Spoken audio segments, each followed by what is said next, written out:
Welcome back to another episode of Talk to Tat, real people, real talk, real life. I am your amazing host, TatyanaMonee, and I have a special guest, my girl, Ra. Introduce yourself. Hey, y'all. I'm Ra. I'm 22.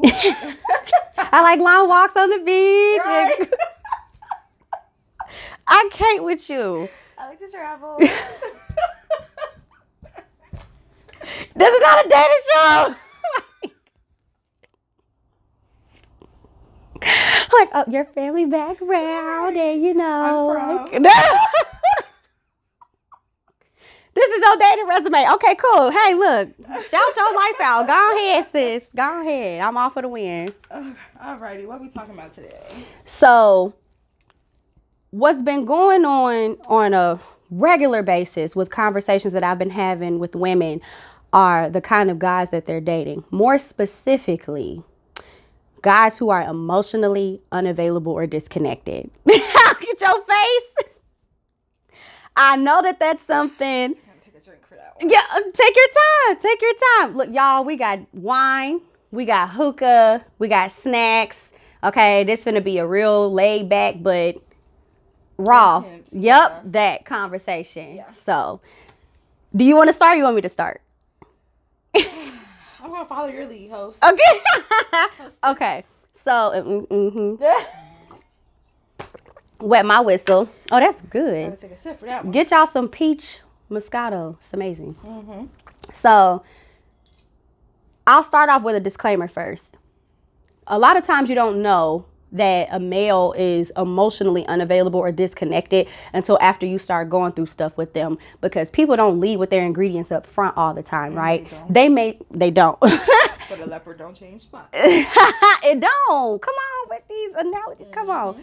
So I would say this is for people who, if you are already aware that they are emotionally unavailable, because some guys will not describe it as such up front. They'll say, I'm not looking for a relationship, you know. So what are you doing? I don't want anything monogamous. Like, they say things like that. They don't really touch on, they're talking about situational things, not them as a person, and that they are not emotionally receptive to other people or tapping into their own emotions. But even when you're in a relationship with someone, them mentally checking out can be a serious detriment. So I'll start with me. I dated someone that he learned how to tap into his emotions more because of our dynamic. I'm a person that believes in living the way you feel and feeling the way you live at all times, unapologetically, right? But men, I will say this, because this is not a bashing session. Y'all were not given the grace or the permission to be emotional. Literally, when little boys are growing up, they're told when they fall, shut up, don't cry, you being a punk. They attribute that to a form of demasculation. So that manifests from that normative and formative years into this grown man who has no remorse or has no patience or tolerance for people who are emotionally inclined. Specifically, they're women. So I know a lot of us women like to date dudes who are a little rough around the edges. And I'm not ashamed. I'm not ashamed. I promise I'm not. So specifically with my ex, when you know you dating a dude from the streets or a hood guy or a hardcore type A personality guy, you automatically know they might not be as emotional. So it's a balance there. However, when it's time to have a serious conversation, or when you have been disappointed or let down by him and you're trying to communicate that, what I find dating guys who are emotionally cut off, and we'll get into their trauma and experiences later, but what I find is that they have no patience. And it sounds like we nagging, we complaining, you know what I mean? Right, and it's like, no, let's just have, it don't even have to be a long conversation. Right. You know what I mean? So what does that show up like for you? And mind you, this is a 32-year-old perspective. So this is where I'm at with it now. Right. So this is a 10-year difference. So you getting both, you know, sides of someone who is, you know, outside of the collegiate year era and someone who is within that realm. So You just mentioned, gosh, I'm losing my train of thought. It's okay. It's okay. You just mentioned something, and it just made me think about this specific person that I talked to. Laura, what did you just say? Hold on, no, it was like the last. It was the last two lines you said. So if they are, like, whether you're in a relationship with them or not, or if they're from the streets, or if they have trauma. I said a lot, though. No, it was something you just said at the end that made me think about this specific person. And now I got the person in my head, but I can't think of the scenario that I had. Like, of what? So when we're trying to communicate something with them, they are impatient. They can be dismissive. And they they think we're nagging. Nagging. That's what it was. That's what it was. I'm glad I got a good memory. I don't care what nobody say. You don't lose your memory all the time. So I'm just saying. People are like, you lose when you get older. Not necessarily. Got to practice. Nagging. I dealt with this guy. And he just constantly felt like I was nagging about everything. Like, I would communicate like, oh, like, okay, perfect example. I was on vacation. Mm-hmm.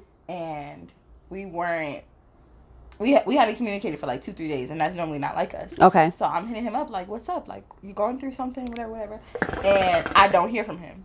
He reaches out to me like the last day I'm on vacation, and it's like, oh, I was going through something, whatever. And I was just like, so why not communicate that? Say it up front. And it turned into this, I'm always nagging, I'm always like picking with him, and I was like, well, if I don't know what you have going on in life, I don't know how to maneuver when it comes to us, if that makes sense. Like, had you communicated and said, hey, I'm going through this, that, and the third, I wouldn't have had a problem giving you your space, but you didn't communicate that.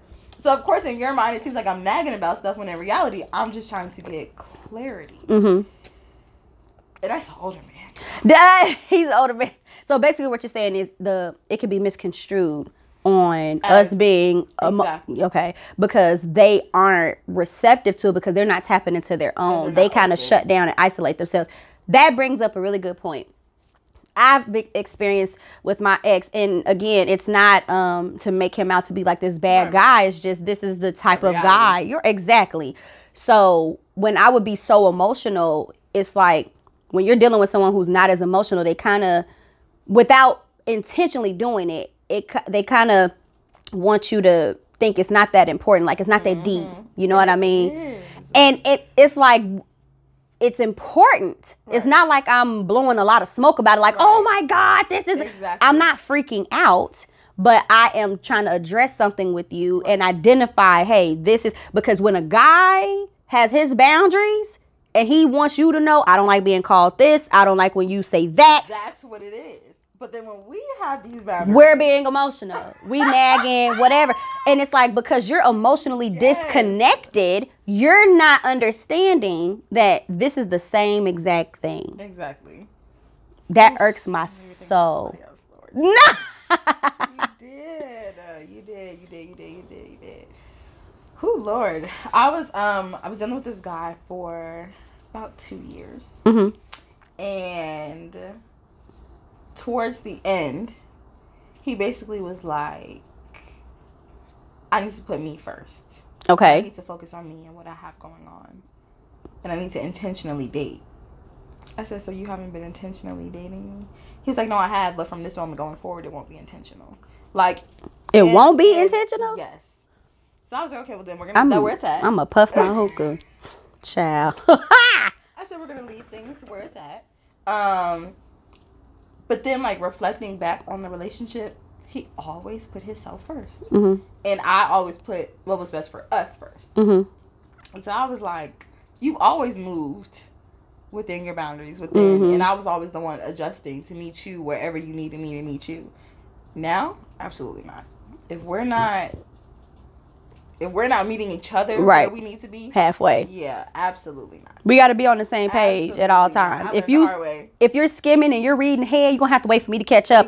Or if I jump to another chapter because I already know what this chapter's about, have to catch up. But I will it's a reciprocation. It's a dance. Exactly. It's a give and take. It's a push and a pull, right? I'm all about, and I've said it on previous episodes, I'm all about balance and duality. For every action, there's an equal opposite reaction. That's just straight up physics. So when a guy is disconnected from his emotions, he is not allowing the relationship to grow. Because the relationship is not just about sex, having a good time, buying stuff for each other, like doing whatever. It's also when the chips are down, when you're going through something, that intangible aspect. You know, I just had this conversation with my mom the other day. I'm very open with my mom. I tell my mom absolutely everything. Same. Also because I moved out here. You know, your relationship gets closer. Yes. I mean, we were always close, but now it's like, Mom, I just bought this vibrator the other day. I'm gonna buy you one. Oh no, now that I won't be sharing with my mom. I'm Okay. like, Granted, I don't do that stuff at 5, but yeah. No, I'm very, very open with my mom about everything. Like, I just feel like that is my safe person. That's what's up. So I was just telling her the other day, like, when I was in high school, I dated the same person all of high school. So really, when I moved out here for college, it was like, that's really when my dating life actually started. So I was saying, Mom, like, the guys that I have been dating, it's just sex and dates. Yeah. There's like nothing else. And I'm like, as you got older, because my mom is married now, as you got older, like, what was your dating experience like? Like, was your dating experience similar to that? Like, is that what you do in your marriage? I just want to know. Other than splitting bills, is it just besides the business of it? Yeah, like, and signing papers. Like, what more is it? And she's like, it's a friendship. It's somebody that you can go to, you know, whenever you need it. Hey, I don't got it. Do you have it? And I'm like, but it's still like, it's a business. It's a partnership. I'm not feeling that. So I'm like, maybe I'm dating the wrong people. Maybe I need to, I don't know, but then again, I'm 22, so it's kind of like. But your age should not qualify you to, it shouldn't qualify whether or not you're emotionally there or not. Okay. Because you have some very mature people who are significantly young and vice versa. You have some old babies out here. That's a whole nother thing, another episode. But you can't discount or discredit a person for their age based on if they are really in tune with their emotions, and you want to label that as, oh, you're young. It's like, no, I have an understanding of myself. And I say that because I identify. When I was your age, and I hate that I have to say that when I was your age, I'm like, but when I was your age, if I was mad, I sat in that madness. If I was sad, I was sad. If I was happy, I was on cloud 9. I didn't skip it. And that doesn't make me young. That makes me human. Right. You know what I mean? So when you are, but then again, on the flip side of that, we women are taught to do everything from a nurturing standpoint. When we play house, the dudes are outside. Here's your lunch for work. Right, yeah. We are quick to put you out the house. Even playing with certain toys, y'all get hard muscle core action figures, and we get dolls, you know what I mean, that are all beautified. It's like there's a lot of messages and symbolism that we're hyper exposed to when we're young, to where when we are experiencing that nature versus nurture component, that manifests into adulthood. And it puts a stipulation on how we need to communicate and how we need to express ourselves. And I feel like men kind of get the short end of the stick. Right. When we see, now I will say this, slight tangent. Them crybaby dudes, I can't. Girl. If you crying all the time, or it's always you're the victim. Nah, baby, you need some skin. You need some thicker skin. You know how you got the bacon, they got the thicker rind around it. You need some rind. I'm just saying, you need some rind. But to be on the complete opposite of that spectrum and be emotionally blocked, that is also detrimental, because you are not sensitive. And when I say sensitive, I mean like how you have in the workplace, they call it's some type of sensitivity training, to where you are able to empathize. Empathetic. You have to have that. You may not sympathize with them, but you have to empathize with humanity. Why? Because you're still living among them. And you're human. That part. So once you cut it off, I have no comment. Like, once you cut it off, it's like, it's a slight, I don't want to say it's a fear, it's kind but like you don't care about anything at all. And that's what it is. That's a dangerous individual. It's a danger because there's no gauge. You know what I mean? Yeah. On people like that, because it's like, if you don't care, or if all you see is like, I mean, it's whatever, it is what it is, and that's always your mentality, and nothing charges you up to motivate you to do something different, to make something happen or make something better, what leg does anybody in your life have to stand on? And how can you stand for yourself? And I find that people like that, men like that, when something happens really big, they are so broken and they shut off. There is no sticking and move. It's almost like they're a zombie, like in a trance of some sort, but they severely isolate themselves. That behavior, every single time something happens, even if it's few or far between, it's unhealthy. Because then what I find, and this is just my perspective, what happens in my world, you take that out on other people. Now everybody has all these hoops that they have to jump through. You know what I mean? And it seems like I'm always catching those guys. So then the question is, why are they dating? Why are they dating? You don't want to be there emotionally. Because they're still human, seeking some type of connectivity, or they're just horny, or they're horny. You know, dudes like having the cake. Y'all like having y'all cake and eating it too. Please don't knock that. You know you do, and y'all are actually really good at it. I give you your props on that. Y'all are so good at having your cake and eating it too, and walking away like nothing ever happened. That's a skill. I don't care what nobody say. Even a woman does it. When we do it, whole nother conversation. We're loose, we're whores, we're trying to act like a man. You know what I mean? And it's like, if you keep exposing me to this, what do you think is going to happen? Just like you were so exposed to what happened to you, you have to understand the other side of it. Like, this is not something that should remain a male versus female type of thing. Right. This is something where we all should have the grace to be in this space together. And no, it's okay. If you having a bad day, hey, babe, I'm having a bad day. Oh, my goodness. Talk. Yes. Talk. It's a conversation. It's a conversation. It is a conversation. You can talk to the guys about this, that, and the third. You can talk to your mama about this, that, and the third. Why can you not just say, I'm having a bad day? With your lady. Give me a minute. The person you should just be. The person that you too. say you want forever with. The person that you are trying to actively build with. The person you spend time with. Have a conversation. Or just say something. Communicate. Like, communicate is the biggest thing that is just declining in freaking relationships. Communicate. It is not that hard. And if you really think communicating is that hard, you do not need to be dating. Stop putting yourself out there. Or if you out there, don't be out there to date. Be like, hey, I'm just trying to find some physical connections.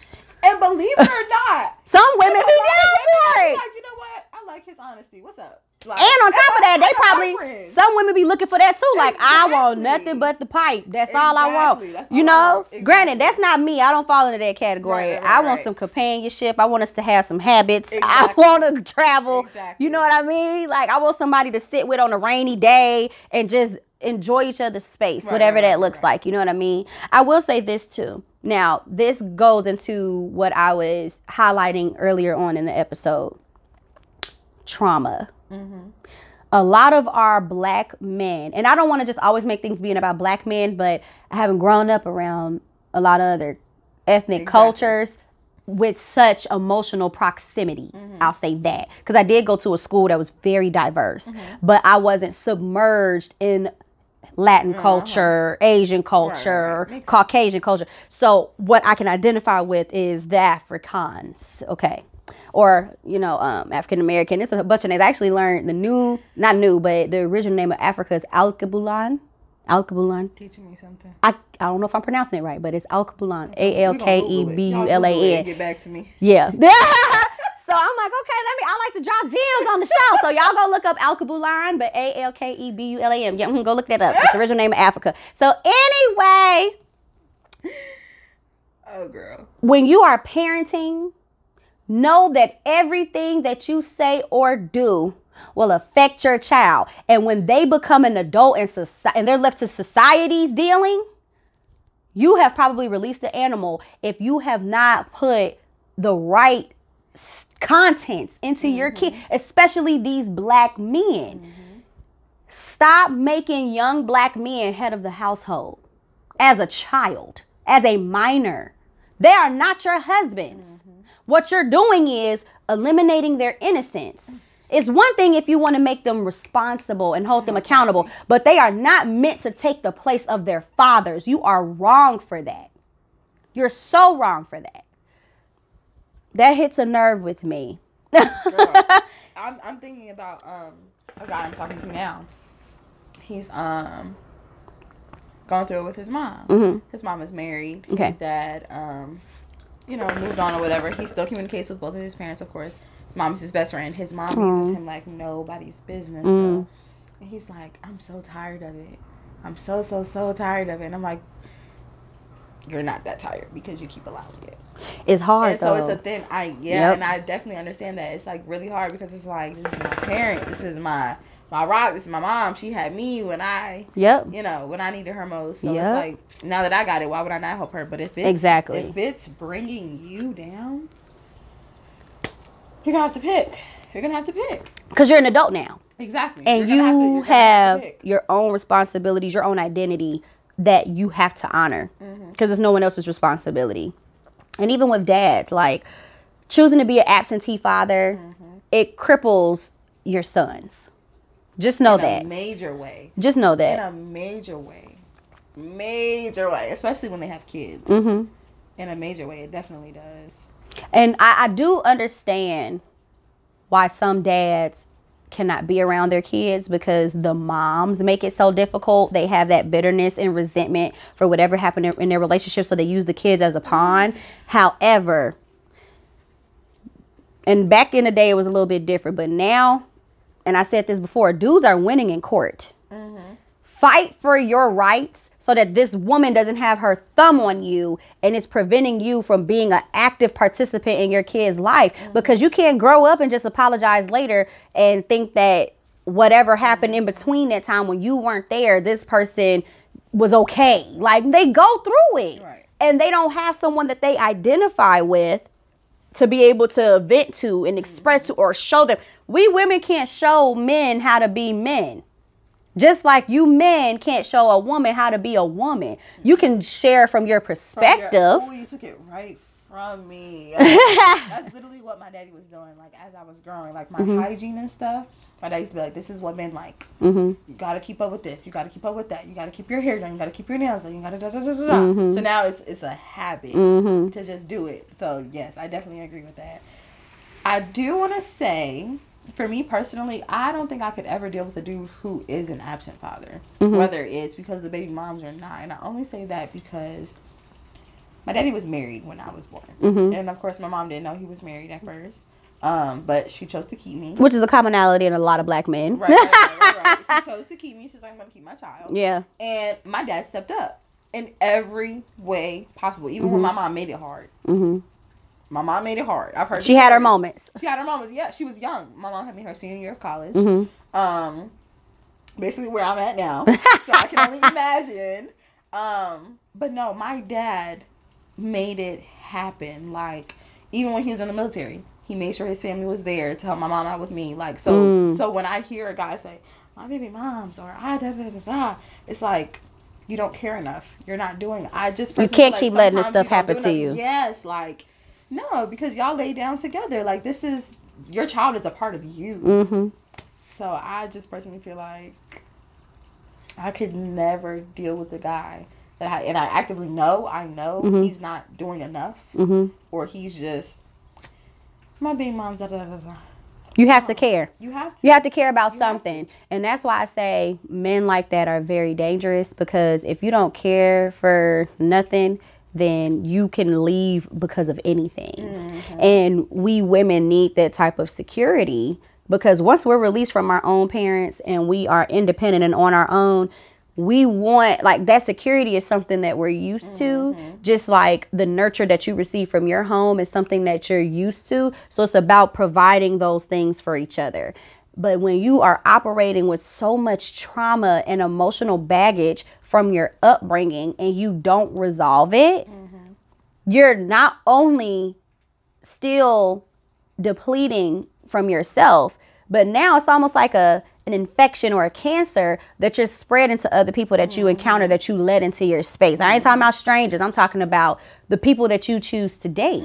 You have to address it. That's one thing that really irks my soul with guys who are emotionally unavailable or detached, is you don't address it. You think that by getting a better job, making more money, handling business, not saying nothing, having control over situations, whatever, insert whatever the element is, you think that that's dealing with it. No, it's not.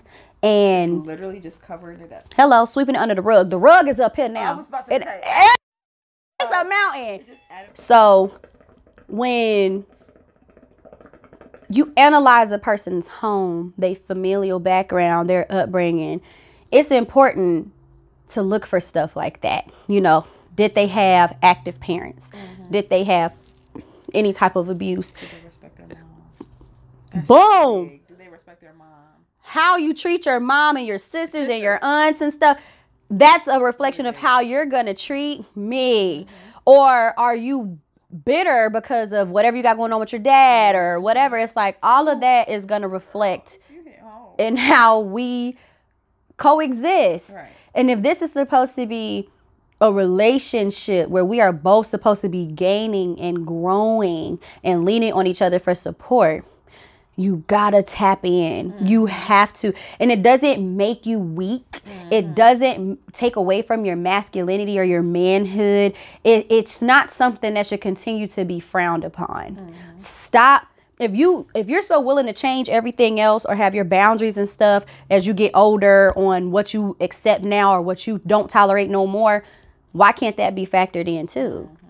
That doesn't make any sense to me. But I say all that to say, as far as trauma is concerned, which is a big component of why men are emotionally unavailable or disconnected, it's because y'all parents, I don't want to say they failed you because that's a big statement, but they had a heavy hand in that. Or whoever your parent, you know, individuals are. Like some people were raised by grandparents, aunties, whatever, you know. But that's a big part in it. So for all of y'all who are raising children now, be mindful of what you're saying. Be mindful of what you're doing, especially in regards to these boys. You don't want no crybaby because life is hard, and I get it. But you have to find a good balance on showing them how to be strong versus trying to eliminate a humanistic function. Yes, allow them to be human. Yes, ma'am. Allow them to feel their emotions. Yes. Because then they get older. Okay, so then I have a question. What advice would you give for someone dating Oh God. a baby father or someone's baby father? Some baby daddy. Emotionally unavailable. Like what? How to cope, how to deal. Yeah. Okay, and I can answer this from a personal note versus what I would recommend, because I've been through that. My ex, I met him, he was a father. And so, well, he still is, but you know, his kids were younger at the time. So one, there is a big difference on the ages of the children, because when they're younger, think about how you talk to a little kid versus how you talk to an older kid. With a little kid, you use like baby language or innocent language.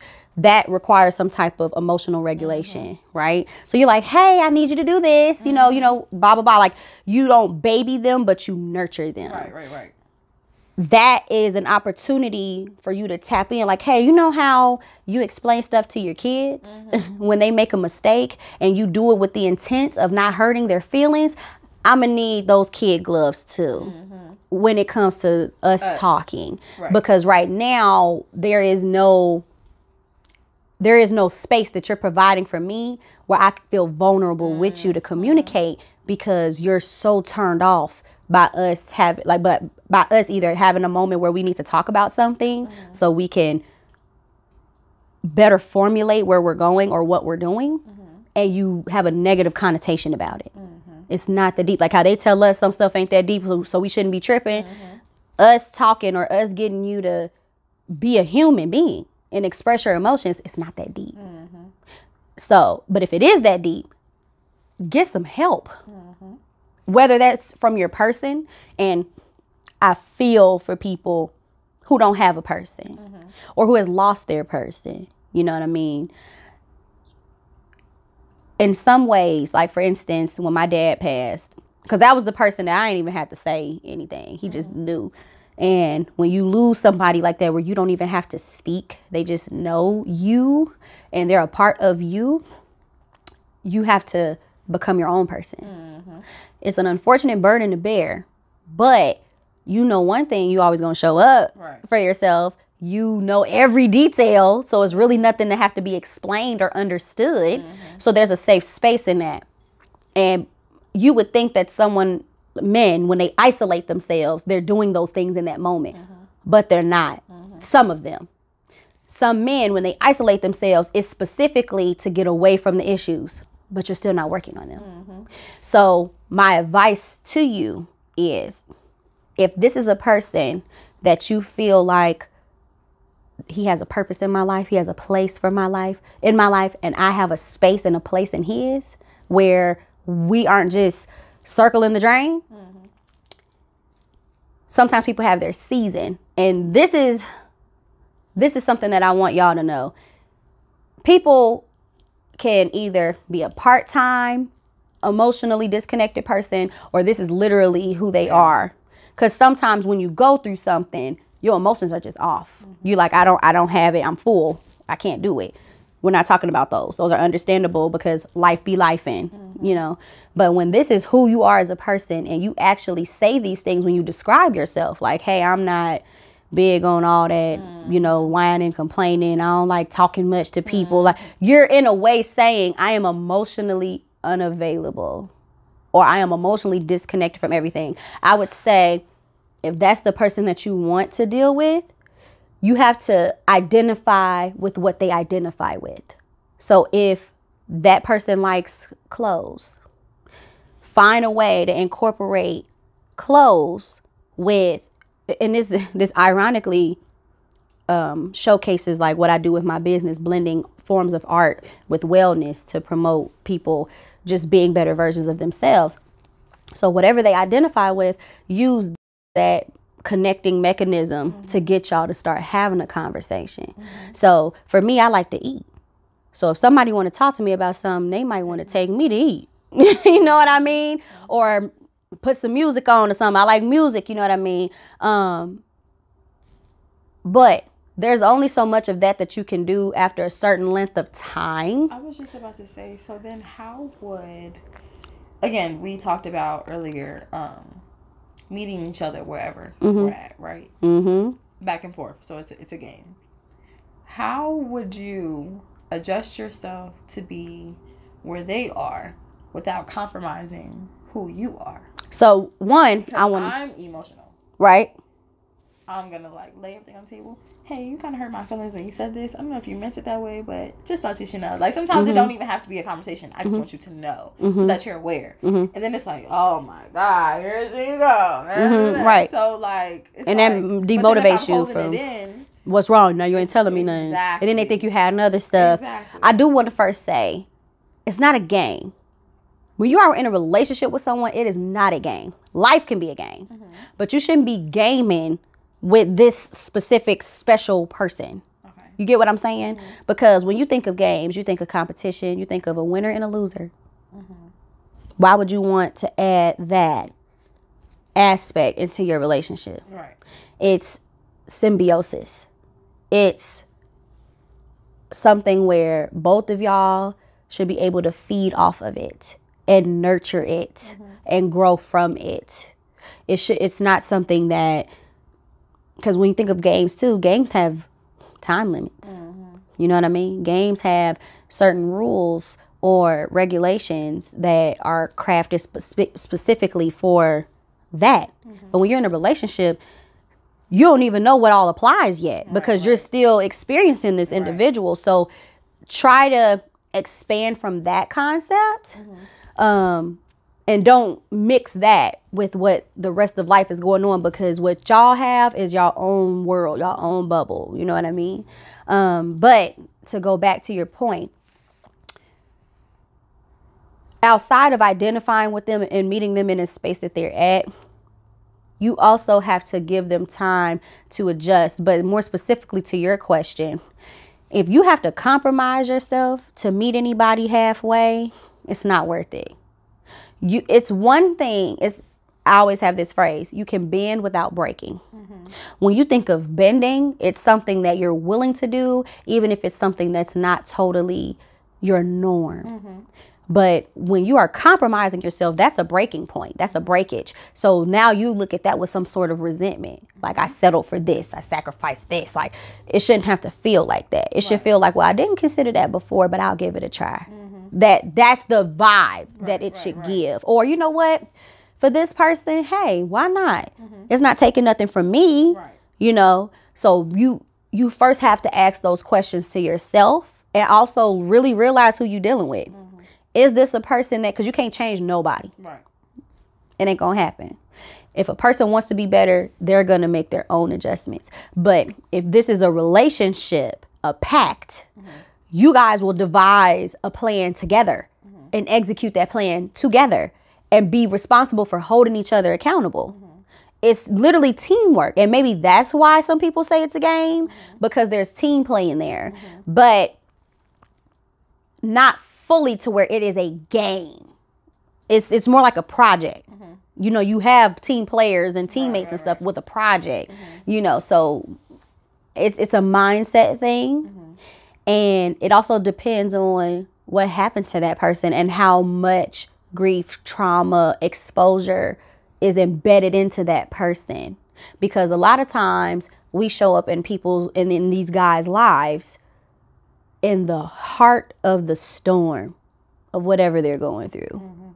And they know they want something good, but they don't know how to hold on to it. Because if they feel like they hold on to it, they're selfish. But then they're also so used to losing out on good things that they're willing to lose it. And that, in a sense, creates an emotional detachment. I've experienced that as well. Like, I feel like that's probably my situation now. Shit. 10 years later, it's still happening. Can we have some growth from this, please? Oh, Lord. So in a sense, it's you and I against the problem, not you and I against each other. But because they're so emotionally unattached, you're not on the same page. So that again goes back to, is this person worth it? If it's worth it, you're gonna have to have some patience. And so when do you know? When there's no progress. But is there a timeline on that? That's contingent on y'all. Okay. You can't put a number out there, because depending on what they're going through, like if they have lost a loved one that was like the world to them, or, you know, for instance, my high school sweetheart, he committed suicide. It was because he could not pass his barber college test. And all he wanted to do was be a barber. That stuff sat with him so deep, no one could bring him out of that at that time. So it also is timing in that person's life when something happens to them. And if they are strong enough to guide themselves through it. Now, some people are built for that. Some people are, I'm knocking down your door and we getting up, going out the house, and you gonna sit here and have a life. I don't care. You can go through whatever you're going through, but you're not finna sit and be like this in this moment. And some people are receptive to that. But other people literally close themselves off. So it literally will take like an act from God or a miracle for some people. And it's all about, are you willing to wait for that? And if you're not, you know your answer. I will say this, though. When signs like that show up the first time and you don't really know what's going on, give people grace. Especially if things are new. Like if this is a person that you've known for years, baby, that's them. You can't have been going through something all this time for years and years and years and years and years. Holidays done passed, we done went places and did things. No, this is a you thing. But if this person is new in your life, even if they've been going through it for a while, you haven't been experiencing it with them for a while. So it starts over at zero with you, in the sense of you have to really give them the patience to be, because when it's your turn to go through something, you either want them to be understanding or not in the way. It's that same concept that you have to reciprocate. But I will say, we women are way more willing to have the patience and understanding and consideration for when guys are emotionally unavailable or disconnected versus them doing like that for us. And that's what bothers me sometimes, because it shouldn't always have to be us initiating this same concept. I think it goes back to what you said earlier with how we were raised, how men were raised versus how women were raised, how things were back then. What? Say it. This is a safe space. I'm just thinking, like, I think it really goes back to that. Like, women are all household stuff. We're trained. We are emotional. We take care of everybody. We get taken care of physically, but not emotionally. Like, we lean on each other for that. Very true. No man is like, hey, honey, how was your day at home? They True. don't care. They get home from work and I'm hungry. Yeah, like, you know, like we got each other. We got our sisters. We got our mamas. We got our friends. And many dudes don't do that for themselves. Like, if they go hang out with the guys, they may vent about, yeah, so-and-so was getting on my nerves today, but they're not necessarily talking about their trauma Like, that yeah, leads to their emotions. How you doing? Like, Yeah. you know, like, you sure you good? You need anything? Or yeah, yo, I know you just had a baby. Like, your so and so used to beat on you when you were growing up. Like, how are you Yes. dealing with that? They don't talk from what like we from talk. what we're aware of, they don't have those conversations like that unless something happens to make that come out. And then it's like when they do have that moment, it's almost like you worry, like, are they finna fall apart? Because it's all of that built up stuff spilling out at one time. Granted, when a person empties, in life culture, we call it emptying. So when a person empties, I'm so happy. I'm over here like claps all around. You know what I mean? Because you just released so much that you didn't realize. It's a beautiful thing. I don't want you men to think that because being emotionally unavailable and disconnected is a defensive mechanism. Granted, a lot of y'all are trained to be like that, but when you are free and liberated to be mad when you're mad, be sad when you're sad, etc., it's such a relief. It's a beautiful thing, because you're like, I can endure or encounter whatever and know I'm gonna be all right at the end. Because if you mad or you sad, that don't mean you have to stay there. Exactly. But you do have every right to do it because something triggered that. So just live in that for however long you need to in a healthy way, and then go on, move on to the next thing. Life is literally about progressing. It's literally about progressing. If you're not progressing, you're stagnant. It's an Nobody experience. wants to be with someone who is stagnant, especially emotionally. Like, you mad about something that happened 13 years ago. You don't even remember all the details to what happened. Or all your emotions are drained to where now you just operating with all of that resentment, misplaced anger, you know, and it's just and like you're just dragging it through life. Yeah. And you gotta, Dragging it through life. and you bumping into other people and knocking it off and spreading it to them. Yeah. I want men to feel empowered and respected when they practice their emotions. So then the question is, should emotionally unavailable men stop dating? Should emotionally unavailable men stop dating? Yes and no. If it's chronic to where it don't matter what anybody say or do, you finna go on about your business. Stay out of the way. Stay inside. Don't be outside scouting. You know what I mean? Because you got to be careful what you ask for. Don't ask for no companionship, no company, no nothing really when you ain't showing up and delivering what's required. Because we women, we require some type of emotional connectivity. And there's layers and levels to that depending on the female, but it got to be something. You know what I mean? But if it's not chronic and it's not a detriment, it's more so like, okay, he going through something and he's opening up to me. Like, you see the progression. You see the signs that he wants to share. He wants to relate. It's just a lot of them weren't even taught how to do that. And it's a pride thing for men. Men never to admit that they don't know how to do something. You know what's interesting though? Then they should date, yeah. Because then you will find a balance. You will find opposites attract. There's a guy who Y'all gonna hear the rain. has a baby mom. Mm-hmm. So he's dated. Mm-hmm. And obviously he's dated prior to her. Mm-hmm. He's late 20s. Mm-hmm. Emotionally unavailable. Still dealing with stuff from years ago. And oh my gosh, there was something you just said. Why do I keep doing that on this show? There was something you just said, and that's what brought him up, and that made me think about him. Dating them, trauma, whether they're ready or not to date. I be saying a lot, girl. You do? Gosh, why do I keep doing that? It was something specific you said that made me bring that up. Oh, that's what it is. How is it that you have dated previously and have lasted in some of these relationships, and then here it's like at some point you had to be emotionally there. Mm-hmm. So why are you not emotionally there now? Do you know that though? Same situation. Do you know that though? You don't know what you don't know. Okay.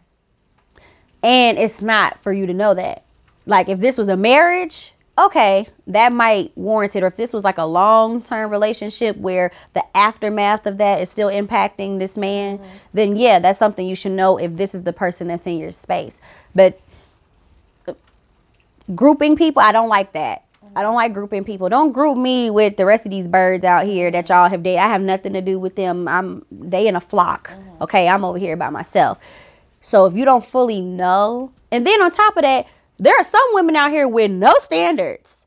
They take a guy however he show up. They just grabbing and going. Right. They don't care to put that mirror up in front of them and be like, hey, look, this is not okay. Right. If you want to be with me or if you want to be in my space, this is how everybody in my life has to show up. Boundaries. Not all women have those.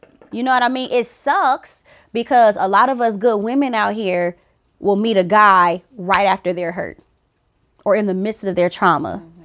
And it's draining because you know this person was not always like this because you talk and I hate that potential aspect. Yeah. I hate it. And we women like to hold on to potential.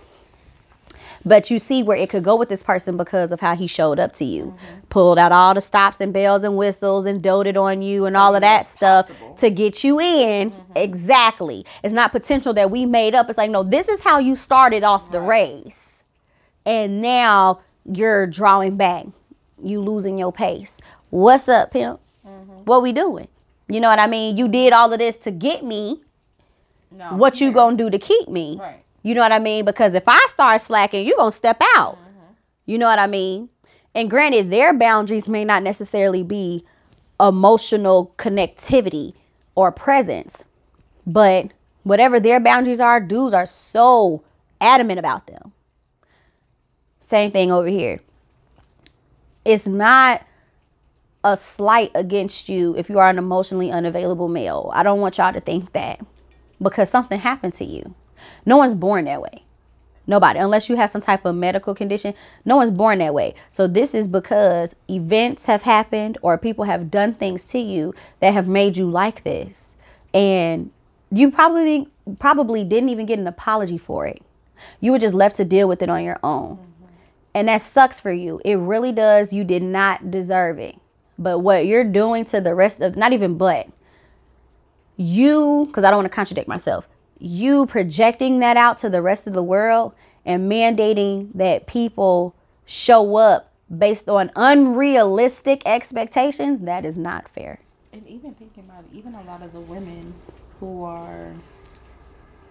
have been through things, mm-hmm. still are emotionally there. They still, I mean, I will say a lot of them, it's not an excuse. Don't cover up. Yeah, they don't. I mean, Lord. You forgot again. We're gonna have to get sis some brain teasers. Literally. You know what I mean? It's this thing that came out when I was younger called Quest or something like that. I know exactly what you're talking about. Oh my God. Oh, what's funny is Gosh, why does this keep happening? Hold on, no, seriously, y'all. Wait. We gonna have to edit a lot of this video because of Ra, okay? Like, is it the hookah? No. You know what it is? That's what I was about to say. There is so much that's on my mind on a daily. Like, school, work, maintaining my friends. Like, oh, I know she's going to do this. I got to hit her up later. Trying to maintain myself. I need to go to the gym later. I need to do this. I got homework to do. Yeah. Oh, I need to call my mom. My mom's coming. Oh, I need to... There's so much. My puppy. There's so much that just be... My mind does not stop. My mind does not stop. So when it comes to, like, conversations, again, which is why I told you, like, sometimes I have to marinate in a conversation and walk away and then come back. It can be the slightest conversation, but I have to because... I understand that. Lord, no. Okay, so what I was saying, women will go through stuff just like men will go through stuff, and will still be there. So I don't want to say it's like an excuse, but if we can do it, also like if we can do it, y'all can do it, and if you want better, you will work for better. Yes, like y'all really. I don't want to say y'all. When I say y'all, but people. Some really do just sit. Will really sit in what they insult and what they have going on. Like, I had a friend. She was going through some stuff with school. She was going through some stuff with her man, and she used to be my person. We went to middle school and high school together. She used to be my person I used to go to. I'm going through this, I'm going through that. And she's like, we're not going through that. We're up here. We're my happy-go-jolly person. Yeah. And she was just sulking. And everything she had going on. And I was like, no, you're my person. No, but she has her moment too. Let me bring you up. But for like 2 years, she was just down. And I was like, I don't know how to help you. Like, so then I just had to realize, let me just fall back and let her get herself together. Now she's back to being herself. So she had to have that time. And that's why I say, like, when it's people really important in your life, you have to, and this is going to be another episode, but you have to separate the struggle. If this person is going through a traumatic experience, just like, okay, me losing my dad, no one in life will ever tell me when I need to get over that or how I need to get over that. You know what I mean? If I am crying randomly, like I've cried in clubs before because a song will come on. Do not play Fantasia when I see you around me, because I'm going to try to walk every time it play at work, I walk away. Really? Or if I'm in front of a table, I'll be like, oh, God. You know what I mean? Like, they're like, what's wrong? I'm like, my dad loved Fantasia and this song is on. Your sign, though. Maybe he's talking to you. And I had to start looking at it that way. Granted, choose another Fantasia song. Not when I see you, because it's like, I don't want to wait to go to heaven to see you. No, he's telling you he sees you. He I'll might be get proud it. of you. He might be looking over you. You never know. Might be like, hey. Communicating with you. Like, I see you at work. I see you happy, go jolly. Yeah, and it's about perception. When you are in your trauma, and this is where I do empathize with emotionally disconnected or just unavailable men. When you are really going through something, sometimes that process period before you can even accept what has happened, when you are still dealing with the shock of it, when you are still dealing with the fact that it happened, you're stuck there. And it takes work from you. No one can pull you out of that. Nobody but God. But no human can pull you out of that. And the only thing that can separate you looking at it like that is your perception. And you have to have the mental fortitude to execute that perception. And that can take a lot out of a person. So I can understand to a certain extent why men choose to turn off their emotions, because it's a lot to deal with. When I say it's a lot, sometimes it's so overwhelming, it's physically taxing on your body.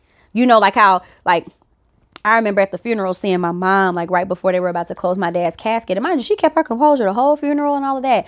But it was something about when they were about to close that casket. And my mom, it was like this, I don't know if it was panic or hyperventilation, whatever it was just like, you can see it. You know what I mean? And a lot of men don't sit in that hyperventilating, frantic, overwhelming, like, what? Oh my God, what is happening? Oh my God, oh my God. You know what I mean? And so them not knowing what that looks like because maybe they haven't seen it. or when they were trying to experience it, it was taken away, I can understand why they may not want to experience that, because it is literally physically overwhelming. Think about when you've had a really big cry. You are tired after that. You don't want to get up, go nowhere, do anything. You might eat and go to sleep. Or you might go to sleep and then wake up and eat. Yeah. You know, but you don't want to do nothing. You don't want to be on the phone. You just like, I don't want to. If I eat, yeah. You know what I mean? I don't want the lights on. I don't care that I barely made it in the house and I'm on the couch in my clothes. I don't care. I just need to shut off. But how long you stay shut off matters completely, especially when you have other people that's trying to show up in your life. You don't have to go through this on your own. Granted, your journey is yours alone. But everyone else is on their own journey running parallel with you. So even though I'm in my lane and I can't teeter into your lane, I'm still right with you. I'm next to you. Just remember that. Make room for that and know people are here to help guide you or accompany you as you are feeling what you're dealing with, and let it out. That's why, first of all, y'all men be down a lot sooner than we do. Y'all be stressed out, high blood pressure. You know what I mean? I'm telling the truth. Like, my dad died literally from a torn descendant aorta brought on from hypertension, high blood pressure, being pressure resistant, stress. Why? Emotions, life, trauma, fighting demons. Like, and y'all, a lot of y'all black men go through that. And I hate that for you. I hate that y'all have to endure so much on a regular basis and then still not be given the acceptance and the permission and the grace to feel what you got going on. So I'm an advocate for, boo, speak up. Say something. If you want to throw a fit, come home and throw a fit. Granted, if you break something, you're going to have to fix it and fix it quick. But you know what I mean? Like, but that's why I like those break rooms that they would have, like connected to the escape rooms and stuff. And you could just go up in there and literally break glass, throw everything. Like, they need more of those out here, like emotional release places. And that's why I feel so strongly about what I do with my business, with Pathos and with TatyanaMonee, is because people have a lot of emotional things going on. Sometimes we're not okay. And that's okay, because there's something that you can do about it. You don't have to just sit on it. But my issue is, though, when people don't want to deal with nothing. That I'm not. So then what do you do with those people? Do you leave them where they're at? You have to have a filter. In my opinion, for me, this may not work for everybody, but for me, it's all about a filter. I can choose how much of you or that I let in, where it doesn't compromise me. So if you're the type of person that you're not going to vent and you have a lot of anxiety or whatever it is going on with you, then whatever you do identify with, like I was saying earlier, I can show up in that realm until you get to a different point. But if that's not a point that you get to, then I know I can only show up for you in this category. Kind of like you got friends who, you know, you go out with them, but they don't go to your house. Or you got friends that, you know, you can call and vent to them, but then you got other friends that's like, I can't say that to them because they're not going to understand. It's the same thing when it comes to dating emotionally unavailable guys. It's okay, I know if he's going through something, it's going to look like this. That's why it matters to learn your people. And guys, you have to allow yourself to be learned. Period. We women have to get to know you. It ain't about you just knowing us and then just sticking and moving how you need to move. I'm really big on reciprocation. I can't say that enough. Reciprocation, balance, duality. It matters, because when you are in sync with somebody, that hit different. It does. You feel that. Like, you being around people that you don't even have to explain. They just know. You know, like, and a lot of times dealing with your emotions doesn't require verbiage. Like, when I was going through my grief process and stuff, people literally just came and sat with me. Their presence alone was enough. Or even doing an activity where we're not even talking about it, but we're addressing it by allowing you to have a moment to focus on something else. To where when you revisit, it's kind of like when you have a problem and you can't solve it right then and there, so you take a break from it and then you come back. because now your mind has rebooted. You know what I mean?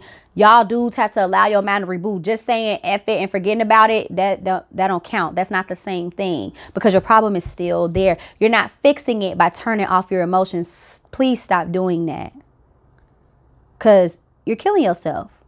Really, you are. Because when you take the money away, the cars, the opportunities, the popularity, the privilege, the power, when you take away all those things, you know daggone well you are not happy.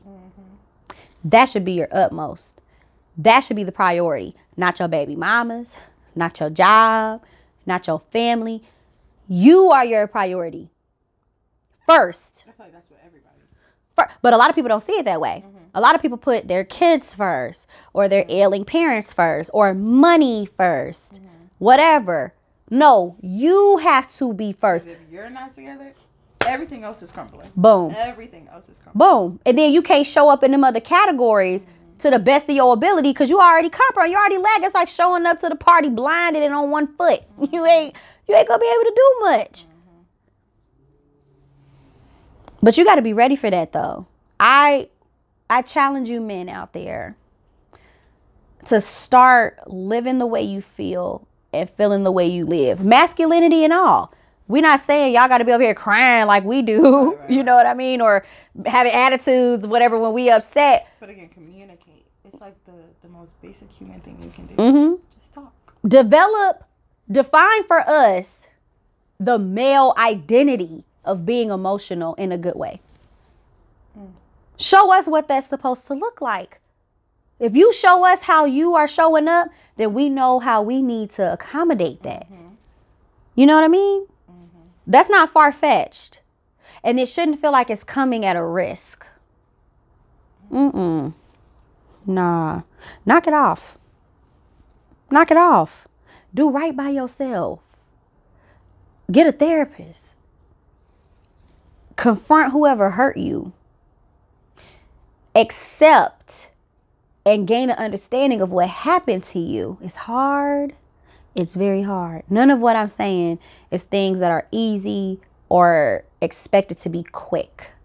But they are accessible for a reason. And necessary. Very necessary. And if you don't want a therapist, okay, I get it. Some people, but let me tell y'all something about therapy. Those people are not just sitting up there telling you what to do. They're not. If anything, they might ask you to just share, but they're not telling you you're wrong or whatever, because that's not their job. It's literally a hired accountability person. Someone you can vent to and offer different perspectives of your own situation, but they're not giving you, you have the answers. You are literally your own life expert, because no one else has walked in your shoes. Nobody else in human form has walked in your shoes. So no one else can tell you what's best for your life, whether they have good intentions or not, or they know you good enough or not. You know what's best for you, and you know what you need. You know what you need. So if you are so willing to do what's necessary to keep the peace, to get access to your kids and all of that, have that same type of energy and be on that same type of time when it comes to yourself. Because you can't mask that with your clothes, your personality, your materials and possessions. Like, because at the end of that, when you take off all them layers, you still are a damaged individual with unresolved trauma. You have to fix it. You have to address it. And a lot of times it's going to require an emotional response. And that is normal. For anybody out there who is talking down on men for being emotionally available and connected, shame on you. I don't appreciate that. I don't respect that. And I think you're stupid and inconsiderate for it. I said it. It's something about you that you need to work on if that's the perception you're giving to these men. We have to uplift our men. We have to make them feel comfortable being a human being. At the very least, they deserve that much. Heck, they the ones expected to guard the home. You know, when we having a down moment, go get the money. You know what I mean? So if society is putting all of these constructs on them, at the very least, they should be able to come home and say they had a bad day. I have a question. Just curious to know how you would have possibly handled this situation. So, my high school sweetheart. Like I said, we dated all of high school. He let me help you out. Thank you. He had a lot of trauma with his mom. And over the years of us dating, about 4.5, I got to know his mom. Absolutely love his mom. And I think the way he perceived a lot of what she was saying was not, I don't want to say wrong, because that's how he, you know, I don't like saying, what's the word I'm looking for? You're not judging it, basically. I don't like telling people how to feel. So you took that how you took that. Right? I don't think that her parenting was bad, though. It's the same way my mom parented me. But I moved out here for college, and he actually lived on the same street as me, just further down. That's how I met him. We rode the same bus. Okay. And so literally I had cheer practice, track practice, after school activities. He used to stay after school, do his homework while I'm at practice, watch me at practice, and literally ride the bus home with me, walk me home, and then walk down the street. So we were together all the time. All the time. Did everything together. When I moved, he called me crying, and he was going through something. And his mom put him out. And so she had done it previously, and he actually like moved in with us for a little bit. It was around Christmas time, and then he, you know, ended up going back home. My mom absolutely loved him, so my mom was like, yes, like whatever he needs, whatever. He's very, very respectful. Even now, his mom's birthday was yesterday. I was just like, happy birthday. You still the family? Yeah, still, yeah. Like, and him and I still have like a really cool relationship. When I moved and he called me and said that, I was like, I don't know how to help you, because I was always physically there. So I was like, let me call my mom and see if she's home. Yeah. My mom had just bought a house, so she had literally left like an hour prior to drive to move into the new place. And my stepdad was at work. Nobody was home. So I was like, it's raining. And he's like, my phone's on 3%. I'm like, oh, Lord. So I'm calling friends. I'm like, can you go pick him up and just let him stay with you until he can figure it out? Whatever. Got that situated. But then after that, it was like, I don't know what to do. Money wasn't a problem for him. So, and then I'm in school. I'm not even working. So realistically, money, I couldn't send you money anyway. Yeah. And I'm not physically there. I don't know how else I was supposed to be there for him. So towards the end of our relationship, because I was telling my mom, like, it was bringing me down that, like, every time I talk to him, he's not going to work. He's just laying down on his friend's couch. Blah. And he's, very blah. I was like, Mom, I'm usually there. I don't know how to help him. And because I'm so far, he just wanted to sit on the phone with me all day, every day. Even if we said nothing. And that was fine. At some points. You still gotta remember, like, I'm in a whole new state now, and I have new friends now, and I still have class. You have a social life. You have a life. So it's like, okay, let me call you back. And then he's upset because I have to call him back, and it's like, I have class. Like, you want to hear my professor lecturing? Like, you know? So that was like a thing, but like, we went back, because again, we are friends now. We went back and we kind of like talked about it, and he was just like, I felt like you weren't there for me. And it was like, I didn't know how to be there for you because I was always physically there. This sounds like a Monica and Quincy thing from Love and Basketball. Okay. Y'all seen that? I love that movie. That's one of my faves. Not the comparison. No, I'm serious. Yeah. Like, that is literally, as you were talking, the not the lyrics, but the script was in my head, and he was like, you were supposed to be there. Right. And she was like, I had curfew. So when people are going through something, even though our village has a moral duty to show up for you, your village is not on your time. And that's something for that person to understand and accept. He was just mad because he wanted somebody there. There's nothing you can do about that. You know what I mean? That's not for you to take on or take in, because you did everything that you could with what you had at that time. And it wasn't anything that was bad. It's not like you were less than. You know what I mean? You operated from a sense of, I'm giving you everything I have based on what I have going on. And this is not anything to take away from you. But when people are going through stuff, they have to sometimes go through some of that pain on their own with the absence of people who they care about around them. Right. It's not necessarily fair. It's okay, love.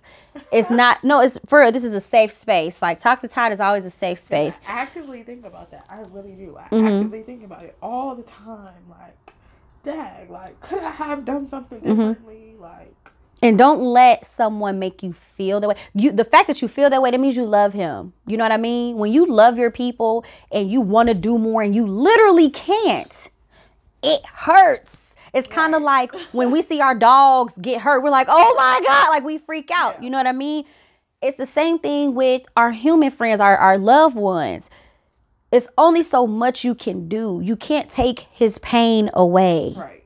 You cannot replace whatever he got going on with what you can offer, because it's for him to go through.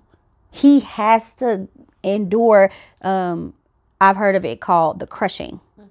Whenever you are about to exit out of a situation or elevate into a new one, there's a crushing period, because we're meant to evolve. Right. And when you think about a butterfly, right? First of all, it's an ugly little caterpillar. Just saying. And that caterpillar has to isolate itself. So now they're not around whatever grouping they're used to. Like, there's nothing else in the cocoon with that caterpillar, right? So they're by themselves, going through this dormant period of intensity that no one else can go through with them. But everything is around them. Think about it. When they're in that cocoon, it's storms, it's hot, bad weather, it's all this stuff, right?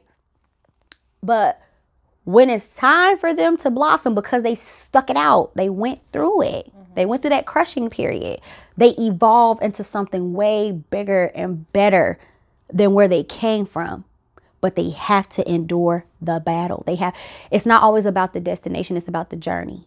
And that's something that I really want men to understand and embrace when it comes to dealing with your emotions. Endure this journey.